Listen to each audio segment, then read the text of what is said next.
Yeah. Okay. So you're obviously a decorated former professional athlete. We're going to talk about your business ventures, but something else that's really important too is philanthropy. Yeah. So let's talk about your charity and tell us more about that. Well, C5 Texas is the group you're talking about, and look, I've in my entire career, whether it be the Salvation Army, United Way, Make-A-Wish Foundation, I've always been involved in the community. And when I first got here to Dallas, one of the guys who got me involved was Coach Tom Landry early on, even without even being a coach, just being around, he got me involved with the Make-A-Wish Foundation. And I've always kind of been a part of the community and wanted to really give back in that way. But about 8 years ago, I ran into C5 Texas, which is a mentoring group. So we mentor kids from seventh grade all the way up through high school and then beyond in college as well. But that was the part when I got involved with C5, I saw myself in those kids. Inner city kid. I was a kid that lived in the projects, and I lived in West Phoenix, which is a poor part of town. And we didn't have a lot of the role models that came back and poured into us. And I just felt like when I saw the kids at C5, those 7th, 8th graders early on, I thought, that's me.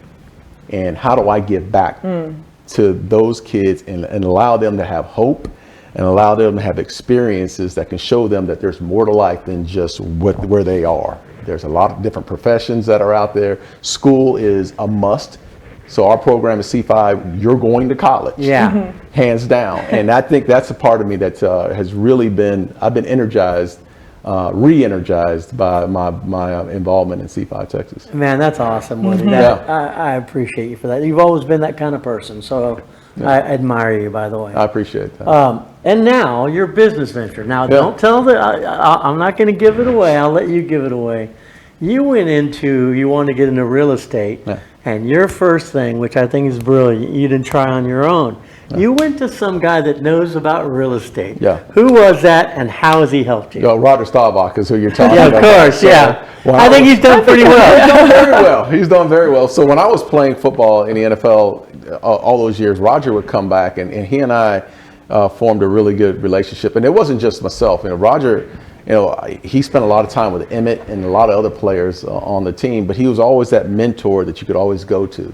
And I saw him early on in my career, and I thought, what are you doing? I had no idea what commercial real estate was, but we engaged. He gave me a better understanding of what real estate was about, especially on the commercial side and the brokerage side. And as time went on, now I've gone through a whole bunch. He's always been recruiting me to work with him at some point. But I retired. I ended up going to ESPN, and then I came around full circle, talked to Roger again, and then he's the one that basically told me, hey, you need to go into commercial real estate. Okay. And I've been in it since 12 years. Wow. Or so, probably even longer than that with my time at ESPN. I was doing a little bit of both. Do you like doing it? Love it. Why? Love it. It's the challenge. It's the unknown. And, you're in football, you play a sport, and there is always that unknown factor, right? It's always a challenge. So you have to wake up, you win, you lose, but every day there's always that why for me when I was playing football. And I have the same why now in commercial real estate. There's that challenge that I'm not winning every deal. I have to deal with the losses. I want my kids to see me win, and I want my kids to see me lose as well. Why is that? Because they're learning experiences in those. And the biggest learning experience is getting up after a tough loss. Yeah. Showing up the next day, being able to wipe it off. And I think that football taught me a lot about winning and losing that's really carried over. But I go through the same experiences in real estate. Some of the big deals that you want, that you think you're going to win, and then all of a sudden you lose, and it's the next day, it's who am I? What's the character that's going to show up the next day? So I just... that's what I live and breathe right now. It's an adrenaline rush for you, it sounds like. It is. You can hear the energy coming out. But it's not only just for me. It's for the legacy of not my kids, that I want them to understand how to purchase an asset, or if it's multifamily, or if it's affordable housing, but also for the kids at C5 to see me not just as a football player, but to see me as a businessman in Dallas as well. What's harder, football or real estate?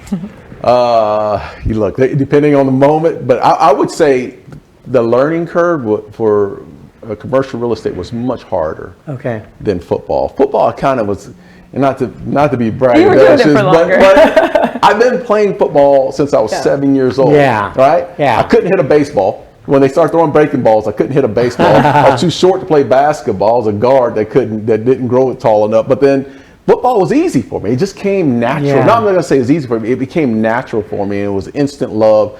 And it was easier for me to tackle someone than to talk about a sell leaseback in commercial real estate. Right. I mean, it's Yeah, that's funny.